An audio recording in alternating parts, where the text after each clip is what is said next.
종교 너머 아하.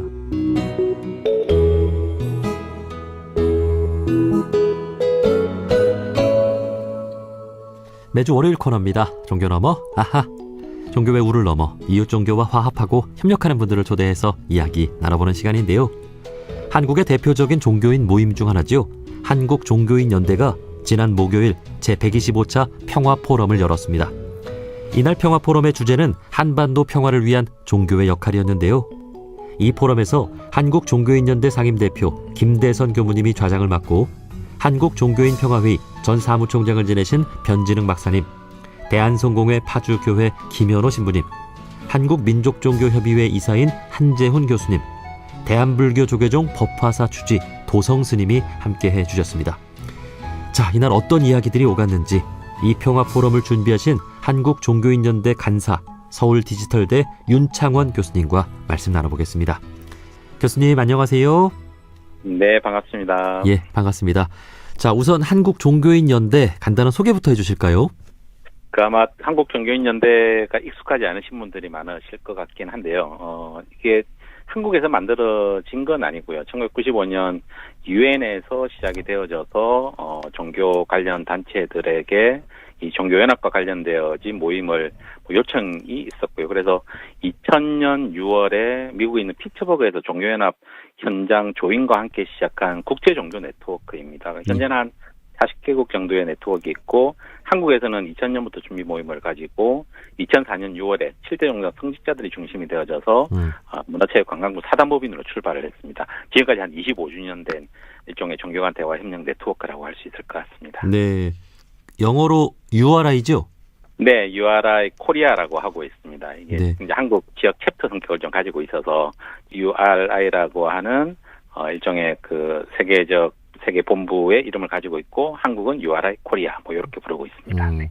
이제 그 지역 사회마다 그 지역 사회가 안고 있는 여러 가지 아픔, 또 갈등, 또 이런 것들에 대해서 종교인들이 같이 고민하고 또 그에 대한 해법도 찾는 그런 역할을 해왔다고 볼 수 있겠죠. 네, 그렇습니다. 예. 네. 자, 오늘 이야기 나눠볼 평화포럼도 이제 그런 차원일 것 같습니다. 자, 지난 목요일에 제125차 평화포럼을 열었는데요. 주제가 한반도 평화를 위한 종교의 역할이었습니다. 이 주제로 정한 이유가 있을까요? 이 한국종교인연대가 매년 5차례 포럼을 개최하고 있고 그게 벌써 한 25주년이 되고 있습니다. 그래서 이 포럼이 시작된 25년 전부터 지금까지 매해 빠지지 않는 주제가 이 한반도 평화를 위한 종교의 역할이고요. 예. 이제 이 갈라진 분단의 한반도에서 종교인이 종교회가 특히 관심을 기울여야 할 주제여서 빼놓지 않고 이제 이 주제로 매년 토론을 하고 논의를 하고 있고 아마 최근에 들어와서는 더욱더 아마 이 문제에 대해서 깊이 있는 종교인들의 관심이 필요한 주제이지 않을까라는 생각이 듭니다. 네, 어쩌면 이 한반도 평화야말로 우리 한반도에 살아가는 종교인들에게 가장 또 중요한 어떤 주제가 아닐까 그런 생각을 해봅니다. 네, 맞습니다. 지금의 한반도 평화를 진단해 보자면 참 불안하고 또 남북관계 참 멀게만 느껴집니다. 우리 종교인분들이 느끼는 이 한반도 상황은 어떻습니까? 방금 말씀하신 것과 크게 다르지 않은 것 같고요. 최근에는 이런 이야기 풍전등화라는 말이 무색할 정도로 한반도 평화가 이렇게 심하게 흔들리고 있다. 이렇게 빗대어서 이야기를 하고 있는데 아마 그러한 비유는 그만큼 이 한반도의 상황이 그 이전보다 훨씬 더 어려운 상황에 놓여 있다. 이렇게 볼 수 있을 것 같고요. 아마 남북 관계가 1972년 7.4 남북 공동성명 이후에 가장 좀 비정상적이고 대립적인 갈등 상황을 안고 있는 시기이지 않을까라는 생각이 들고 아마 그런 면에서는 종교인들이 해야 될 그리고 나서야 될 몫이 더 많은 시기다 이런 생각도 해볼 수 있을 것 같습니다. 네. 자, 그러면 이 포럼에서 우리 종교인분들이 어떤 말씀 해주셨는지 좀 간단하게 들어보고 싶습니다. 먼저 한국종교인평화회의 그 사무총장을 지내셨던 변진흥 박사님께서 첫 번째 발제를 해주셨는데요. 어떤 말씀 해주시던가요? 좀 전에 말씀을 해주셨던 것처럼 이제 몹시 남북 관계가 어려운 상황이다라는 말로 시작을 해주셨는데요. 특히 이제 최근에 남북 관계가 단절이라고 할 수 있을 정도의 격한 대립 그리고 북한이 남한을 인정하지 않는 그러니까 남북 관계를 뒤집는 형태의 발언들이 쏟아지고 있고요. 그리고 또 우리 남쪽에서는 이념 갈등이 고착화되고 일상화되는 경향들도 보이고 있다 이런 말씀을 해주셨고요. 이제 그러면서 우리 종교계가 종교인이 할 수 있는 몇 가지 이야기들을 해주셨는데 일종의 공론장을 좀 만들면 좋겠다. 종교회가 이런 논의들이 나올 수 있는 일종의 공론장을 좀 만들고 예. 이러한 공론에 기반해서 좀 자연스럽게 국민들에게 좀 이런 그 종교계의 평화 의지를 좀 이렇게 확산하는 것, 그리고 이제 사회적 대화 기구들도 점점 더 늘려나가는, 그리고 더 나아가서는 한국 종교계가 좀 전에 이제 발제를 해주셨던 변진홍 박사님이 계셨던 한국 종교인 평화회의도 마찬가지이고요, 한국 종교인 연대도 마찬가지이고, 이 국제적인 종교 연대 기구들의 활동을 매우 잘 하고 있습니다. 이제 세계 불교도 우위회라든지 이런 국제 종교 연대 기구를 통해서 한반도의 평화에 대한 바람, 평화에 대한 기대들을 좀 불러일으키는 노력들을 종교계가 좀 해주면 좋겠다라는 말씀을 해주셨습니다. 네, 지금 어디를 봐도 한반도 평화 얘기하는 곳이 없어요. 최근에 더 그런 것 같습니다. 그렇죠. 네. 언론도 그렇고 어떤 그 단체들도 그런 얘기를 안 하는데 우리 종교인들이 그런 장을 좀 많이 만들자라고 하신 말씀 참 소중합니다. 네, 맞습니다. 자, 그리고 두 번째 발제는 대한성공회 파주교회 김현호 신부님이 해주셨는데요. 신부님은 어떤 말씀 해주시던가요? 신부님은 그렇게 그 한반도 평화에 대해서 조금 이렇게 영성과 관련된 말씀을 해주셨는데, 이분이 이제 순례를 통하니까 매해 이 7대 종단 또는 4대 종단 성직자들이나 일반 신도들과 함께 매해 새로운 이슈를 가지고 한 500km 정도를 매년 걷고 있습니다. 2014년에는 진도 평곡항에서 강화문까지 왔고요. 최근에는 한반도 평화 문제를 가지고 이 오주사니까 이 서쪽에서 동쪽까지 쭉 휴전선 일대를 걷는 순례 활동을 계속 하시는데, 이 활동을 하시면서 얻었던 본인의 이런 평화 영성에 대한 말씀을 해주셨습니다. 그래서 평화 영성이라는 것이 단순함, 정화, 겸손, 연결됨, 용기, 환대, 이러한 것들이 모여지는 것이 걷기 순례를 통해서 얻어졌고, 이것이 평화 영성이라고 하는 종교인들의 근본적인 그 평화에 대한 영성을 체득하는 일종의 과정에 대한 말씀을 해주셨고, 그러니까 걷는 것을 통해서 이제 참여한다라는 의미가 좀 있어서 이런 좀 실제적인 체험을 통해서 한반도 평화로 가는 길에 대한 말씀들을 또 아울러서 해주셨습니다. 말로만 하지 말고 몸으로 보여주자는 거잖아요.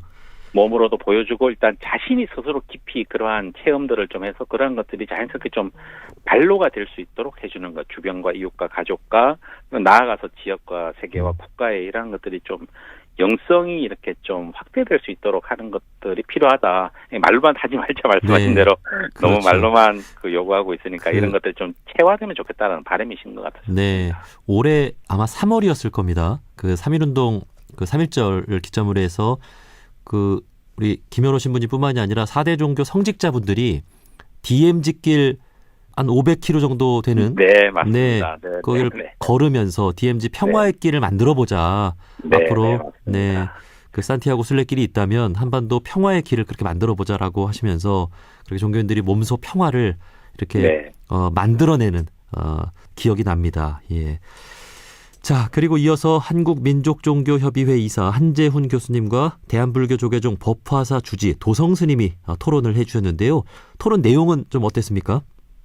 우리 한국민족종교협의회 이사이신 한재훈 성공회대 교수님께서는 이제 변진홍 교수님에 대한 토론을 해주셨는데요. 그러니까 다른 것보다는 종교의 존재 이유를 찾자라는 말씀을 좀 이렇게 뼈있게 좀 해주셨습니다. 그래서 아까 이제 우리 사회자님께 말씀하셨던 것처럼 이 말로 풍성해지지 말고 종교가 정말 필요할 때 한반도 평화를 위해서 뭔가 역할을 해야 된다. 특히 이제 아까 말씀하셨던 것처럼 요즘 이제 한반도 평화에 대한 이야기들조차 이제 귀해지는 시기이기 때문에 이러한 때일수록 종교가 좀 더 나서서 종교의 근본적인 목적이라고 할 수 있는 평화에 대한 이야기들을 좀 절실하게 할 필요가 있다라는 말씀을 해주셨고요. 그리고 대한불교조계종 법화사 주지이신 도성스님께서는 성공회에서 순례에 대한 의미를 부여하는 것, 김현우 신부님이 말씀하셨던 순례에 대한 의미가 이게 성공회만이 아니라 가톨릭, 우리 잘 알고 있는 산티아고 순례길도 있는 것처럼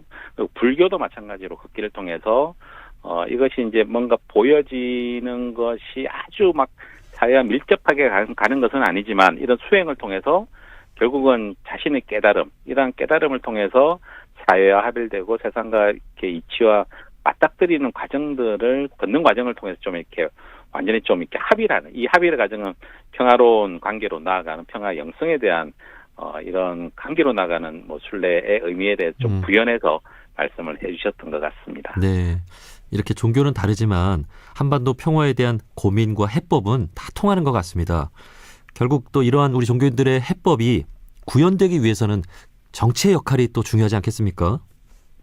네, 그날 이제 포럼에서도 뭐 그런 이야기들이 이제 조금씩 나오긴 했지만, 이게 남북이 좀 진실하게 마주할 필요가 있다. 남북 당국이 진실하게 좀 마주할 필요가 있다. 그리고 이제 분단 문제는 더 이상 미룰 수 없는 중요한 문제다. 그리고 이제 한반도 미래에 뭐 매우 많은 요인들이 영향을 미치겠지만, 사실은 이제 분단의 문제 그리고 한반도 평화와 통일에 대한 문제는 한반도 미래에 매우 지대한 영향을 끼치는 문제이니까 이제 더 이상 미뤄서는 안 된다라는 말씀들이 있었고요. 그리고 앞으로는 그 좀 더 한반도 평화 문제에 대해서 현실적인 그 방안, 그러니까 실사구시적인 접근이 매우 중요하다. 이를 통해서 서로 잘 살 수 있는 그리고 서로 신뢰할 수 있는 방안들을 실질적으로 좀 정치가 중심이 되어서 찾아주면 좋겠다. 뭐 이런 바람들이 있었던 것 같습니다. 네.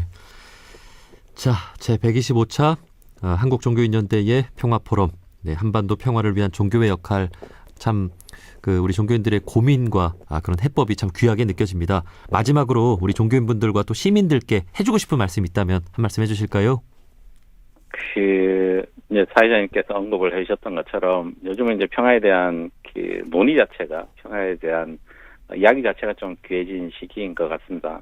종교라는 것이 궁극적으로 도달하는 것이 평화라고 한다면 이 만인에 대한 투쟁을 좀 선동을 잠재우고 만인을 위한 평화로 길을 열어가는 것이 우리 종교인들의 역할이다라는 생각이 들고요.